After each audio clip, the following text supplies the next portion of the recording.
یہ قرآن ایک بابرکت کتاب ہے جسے ہم نے آپ صلی اللہ علیہ وسلم پر نازل کیا تاکہ لوگ اس پہ غور اور فکر کریں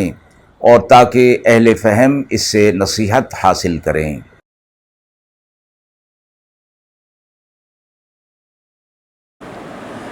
بسم اللہ الرحمن الرحیم۔ السلام علیکم ورحمۃ اللہ وبرکاتہ۔ ناظرین کرام، درس قرآن مجید کے آج کے اس پروگرام میں ہم سورہ صافات کی آیت نمبر 133 تا 148 کا ترجمہ اور تفسیر پیش کریں گے اور آخر میں پوچھے گئے سوال کا جواب ہوگا۔ اعوذ باللہ من الشیطان الرجیم، بسم اللہ الرحمن الرحیم۔ وَإِنَّ لُوطًا لَّمِنَ الْمُرْسَلِينَ إِذْ نَجَّيْنَاهُ وَأَهْلَهُ أَجْمَعِينَ إِلَّا عَجُوزًا فِي الْغَابِرِينَ ثُمَّ دَمَّرْنَا الْآخَرِينَ وَإِنَّكُمْ لَتَمُرُّونَ عَلَيْهِمْ مُصْبِحِينَ وَبِاللَّيْلِ أَفَلَا تَعْقِلُونَ وَإِنَّ يُونُسَ لَمِنَ الْمُرْسَلِينَ إِذْ أَبَقَ إِلَى الْفُلْكِ الْمَشْحُونِ فَسَاهَمَ فَكَانَ مِنَ الْمُدْحَضِينَ فَالْتَقَمَهُ الْحُوتُ وَهُوَ مُلِيمٌ فَلَوْلَا أَنَّهُ كَانَ مِنَ الْمُسَبِّحِينَ لَلَبِثَ فِي بَطْنِهِ إِلَى يَوْمِ يُبْعَثُونَ فَنَبَذْنَاهُ بِالْعَرَاءِ وَهُوَ سَقِيمٌ وَأَنبَتْنَا عَلَيْهِ شَجَرَةً مِّن يَقْطِينٍ وَأَرْسَلْنَاهُ إِلَى 100,000 أَوْ يَزِيدُونَ فَآمَنُوا فَمَتَّعْنَاهُمْ إِلَى حِينٍ۔ آیات مبارکہ کا ترجمہ ملاحظہ فرمائیں۔ اور بے شک لوط علیہ السلام رسولوں میں سے تھے، جب ہم نے انہیں نجات دے دی اور انہیں اہل خانہ کو بھی، مگر ایک بڑھیا رہ گئی رہ جانے والوں میں سے، پھر جڑ سے اکھاڑ پہ پھینکا ہم نے دوسروں کو، اور تم گزرتے ہو ان پر صبح و شام اور رات کو بھی، پھر کیا تم سمجھتے نہیں؟ اور بے شک یونس علیہ السلام بھی رسولوں میں سے ہیں، جب بھاگ کر پہنچے اس بھری کشتی پر، پھر قرعہ ڈلوایا گیا تو وہ خطاوار نکلے، پھر لقمہ کیا انہیں مچھلی نے اور وہ ملامت کر رہے تھے، پھر اگر نہ ہوتی یہ بات کہ وہ یاد کرتے تھے پاک ذات کو، تو رہتے اسی کے پیٹ میں قیامت کے دن تک۔ پھر ڈال دیا ہم نے ان کو چٹیل میدان میں، اور وہ بیمار تھے، اور اگایا ہم نے ان پر ایک درخت بیل والا، اور بھیجا ان کو 1,00,000 آدمیوں یا اس سے زیادہ کی طرف، پھر وہ ایمان لائے، پھر ہم نے فائدہ اٹھانے دیا انہیں ایک مدت تک کے لیے۔ مذکورہ آیت میں ابتدا میں لوط علیہ السلام کا واقعہ مذکور ہوا، جیسے کہ پچھلی آیات میں بھی بعض انبیاء علیہ السلام کے واقعات کو اجمالی طور پر ذکر فرمایا گیا۔ ان آیات میں ابتدائی طور پر حضرت لوط علیہ السلام کا تذکرہ فرمایا گیا کہ اللہ رب العزت نے انہیں اور ان کے اہل خانہ جو ان پر ایمان لا چکے تھے انہیں عذاب سے نجات دے دی، مگر ان کی جو اہلیہ وہ بوڑھی تھیں، وہ عذاب والوں میں رہیں، وہ کافرہ عورت تھیں۔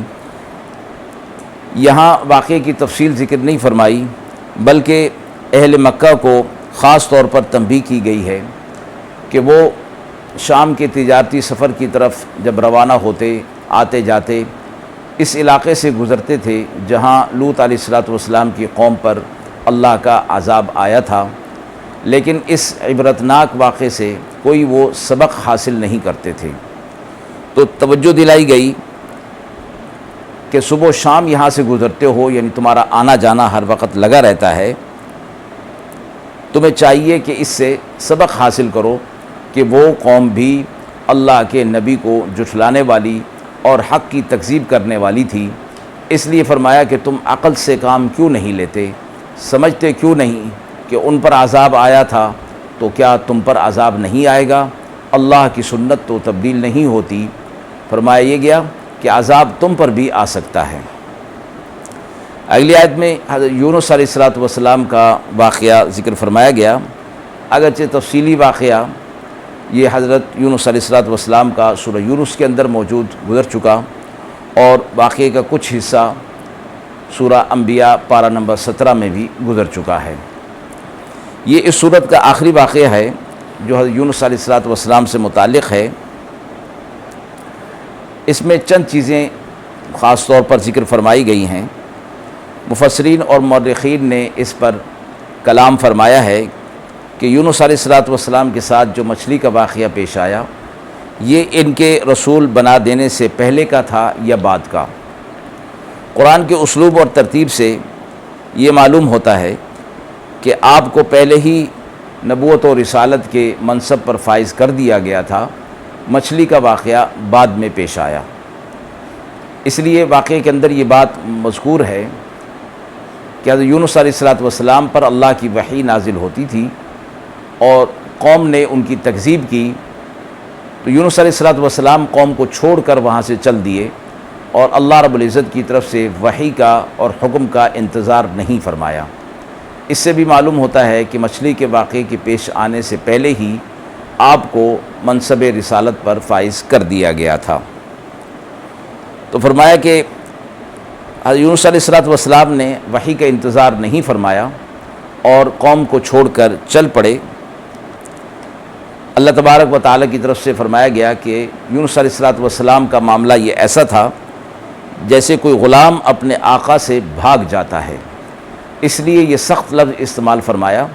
کہ حضرات انبیاء علیہ السلام اللہ کے مقرب ہوتے ہیں، اور مقرب لوگوں کی معمولی سی لغزش بھی بڑی لغزش ہوتی ہے اور قابل گرفت ہوتی ہے، اس لیے اللہ رب العزت کی طرف سے یہ سخت الفاظ استعمال فرمائے گئے۔ کشتی میں سوار ہو گئے اور کشتی میں لوگ زیادہ ہونے کی وجہ سے اس کا وزن زیادہ ہو گیا اس میں، تو کشتی جب دریا کے بیچ میں طوفان میں گر گئی تو فیصلہ ہوا کہ وزن کی زیادتی کو کم کیا جائے کہ کشتی کے ڈوبنے کا خطرہ ہے، اس لیے قرعہ اندازی کے ذریعے سے کسی شخص کو دریا کے اندر ڈال دیا جائے۔ جب قرعہ اندازی کا معاملہ ہوا تو اس میں حضرت یونس علیہ السلام کا نام آیا تو انہوں نے اپنے آپ کو دریا کے حوالے کر دیا۔ دریا میں جیسے ہی وہ کودے، اللہ رب العزت کی طرف سے مچھلی کو حکم ہوا کہ وہ انہیں اپنے پیٹ میں لے لے اور یونس علیہ السلام کو کوئی تکلیف نہ ہو، یعنی یہ مچھلی کے لیے بطور غذا کے نہیں بطور امانت کے تھے۔ یہ فرمایا گیا کہ یونس علیہ السلام اگر وہاں اللہ کی تسبیح بیان نہ کرتے تو وہ پھر قیامت تک کے لیے مچھلی کے پیٹ ہی میں رہتے۔ یہ مراد نہیں کہ وہ مچھلی بھی قیامت تک زندہ رہتی، بلکہ مراد یہ تھی کہ یونس علیہ السلام کے لیے مچھلی کے پیٹ ہی کو قبر بنا دیا جاتا۔ یونس علیہ السلام جیسے کہ سورہ انبیاء پارہ نمبر 17 کے اندر یہ بات گزر چکی کہ وہاں اندھیروں میں مچھلی کے پیٹ میں اللہ رب العزت کو پکارا اور کہا لا الہ الا انت سبحانک انی کنت من الظالمین، تیرے سوا کوئی معبود نہیں، تیری ذات پاک ہے اور میں ہی ظالمین میں سے ہوں۔ اللہ رب العزت نے ان کی دعا کو قبول فرمایا اور یونس علیہ السلام مچھلی کے پیٹ میں تھے، اللہ کے حکم سے مچھلی نے انہیں خشکی پر نکال دیا۔ وہ کمزور ہو گئے تھے، بیمار تھے اور جسم پر بال بھی موجود نہ تھے۔ اللہ رب العزت نے ان کے قریب ہی ایک درخت اگا دیا، اور یہاں یہ فرمایا گیا کہ وہ ایک بیل تھی جو کہ یونس علیہ السلام کے لیے غذا اور سائے کا بندوبست اس سے ہو گیا تھا۔ یہاں تک کہ پھر یونس علیہ السلام کو اللہ رب العزت نے اپنی قوم کی طرف دوبارہ بھیج دیا، اور ان کی تعداد فرمایا 1,00,000 یا اس سے بھی زائد تھی۔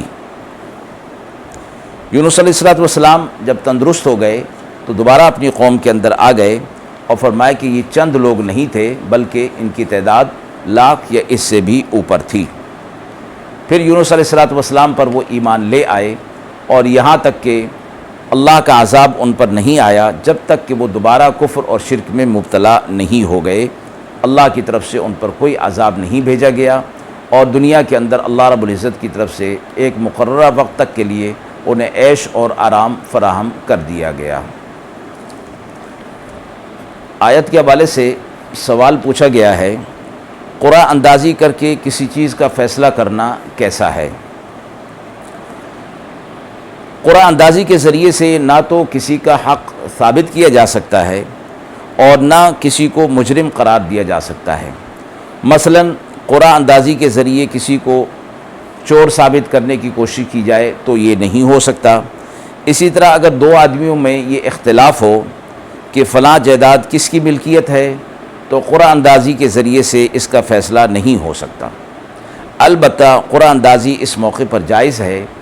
جہاں ایک شخص کو شرعاً مکمل اختیار حاصل ہو اور وہ چند جائز راستوں میں سے کسی جائز راستے کو اختیار کر لے۔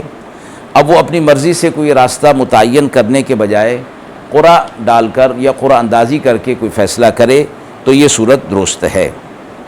مثلا جس شخص کی ایک سے زائد بیویاں ہوں اور وہ سفر میں انہیں لے جاتے وقت اسے یہ اختیار ہو کہ وہ کسی کو بھی ساتھ لے جائے، لیکن وہ فیصلہ کرنے کے لیے اپنی مرضی کے بجائے قرعہ اندازی کر لے تو یہ اس کے لیے بہتر ہے تاکہ کسی کی دل شکنی نہ ہو۔ جناب رسول اللہ صلی اللہ علیہ وسلم کا بھی اس حوالے سے یہی معمول ہوا کرتا تھا۔ وآخر دعوانا ان الحمد للہ رب العالمین۔